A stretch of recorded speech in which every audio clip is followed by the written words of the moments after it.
One of the key things you want to do when looking at this, particularly be it post-construction or anything else, is you want to make sure that you design your objectives and goals that basically are able to quantify the progress of that program and the implementation of the BMPs that make sense, so that you're not making, so when you look across the country at some of the early permits, I'll use the city of Atlanta, for example, 45 MS4s, 45 different permits, one metropolitan drainage area. And so what you had in each of these MS4s is different processes to address the same concerns, so everybody was doing their thing. And as a result, first permit term under phase one, there were no real water quality improvements, no real address of the typical water quality concerns because there was no clear coordination across the board. But what we want to make sure that you take in consideration all that is in your particular watershed. For example, Jefferson County has in their MS4 permit close to 20 co-permittees. So there should be some coordination amongst these permits to address the overall water quality concerns, be it the Cahaba River Basin or whatever TMDLs may be developed. If there are some problem areas or hotspots, you want to make sure all of that's going to be addressed in your overall goals. And so what you look at is various components. There's three basic components that we want to look at, be it a phase one or phase two permit. And these are the components basically outlined here. You want to make sure that you have an activity in that that's going to be completed in that permit term. You want to look at scheduling the dates of completion or interim measures. You want to also make sure that the target dates by which that program is measured is in there. And there's some quantifiable evidence showing process or progress towards that goal. Selecting and tracking indicators of success. Basically, these indicators should give you some idea of how to directly support that measurable goal that's in that permit or established by that MEP. The MEP basically being translated as that particular best management practices, and it's being used by the MS4, so there should be some translation back between that and the permit. What you want to look at is some program indicators, and then you also want to make sure that you have some sort of, my glasses today, but your stormwater infrastructure. So that your indicators, can everyone hear me? Yes. Okay. Basically, your indicators are tracking the progress of your milestones that are basically outlined in your management plan, dictated by the permit. You're looking at development and implementation, so that for each of the parameters that you have, there should be some foreseeable goal and something outlined there as to what you're trying to achieve, interim measures for success, the ultimate outcome as you have it in there. So if, for example, you're doing a post-construction program, you have basically two components when you come to NPDES permitting. One is the physical manifestation of those BMPs on the ground. You want to make outline where you have brownfield or infill redevelopment. If you're going to the urbanizing watershed, you want to make sure that you're looking at addressing those issues or putting opportunities for post-construction and timetable for that. Stormwater infrastructure, you want to basically have a map-based system documenting the location of where these BMPs or where your approaches are going to be.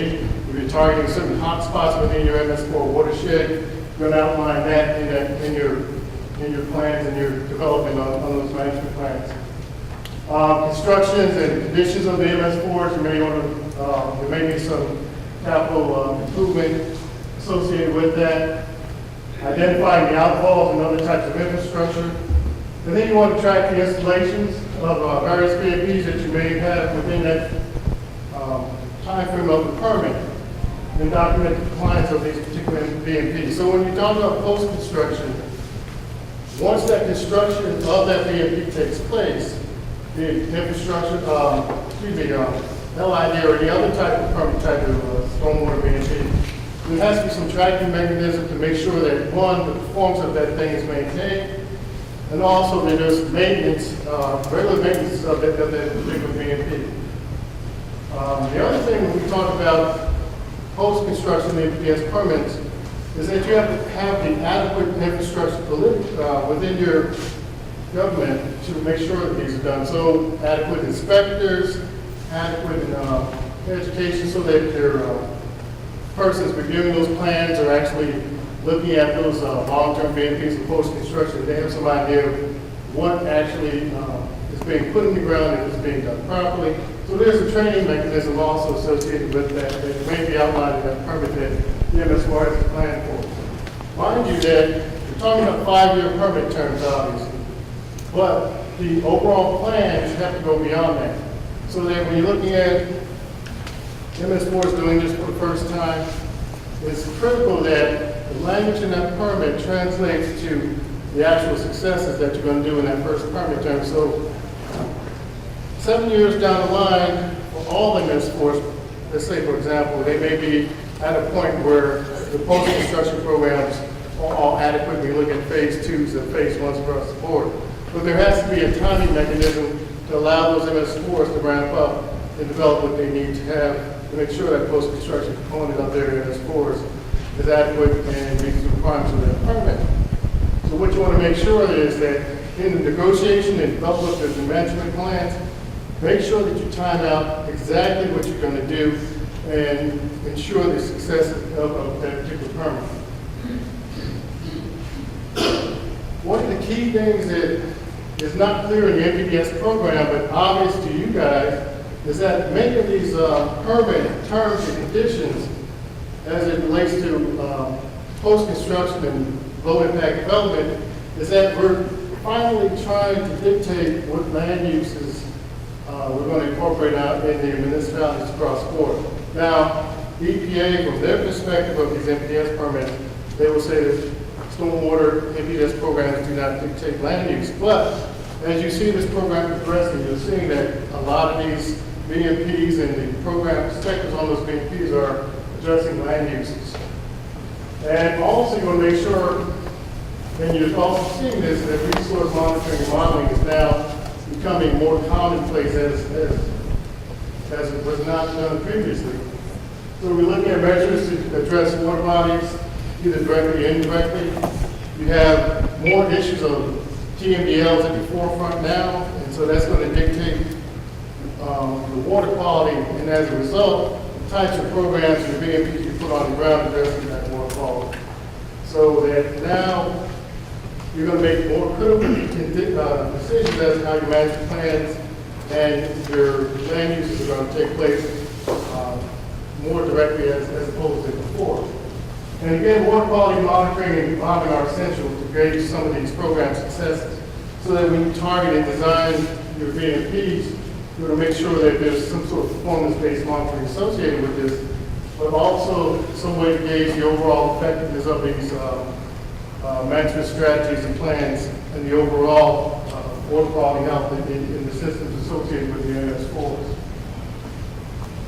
If you can see on your handouts, I'm not going to get into a lot of detail on this, but this talks about more as it relates to post-construction, some of the medical goals associated with it, where you choose to use a plan, developing a plan review process, or land use planning for the use of as a BMP. What I was talking about earlier is that in terms of meeting the permit in the past, you were just given a set of measures, and in the annual report, you basically check off, I've done this, I've done this, I've done this. Well, there's no real translation as to how that's affected water quality. So that a lot of times you see these MS4s coming up with additional water quality concerns because some of the initial concerns when the first permit was out, issue was never really addressed. And this may not be a problem, or may not be initially an issue of the MS4, but more so a problematic situation as a condition of the permits that were being developed early on.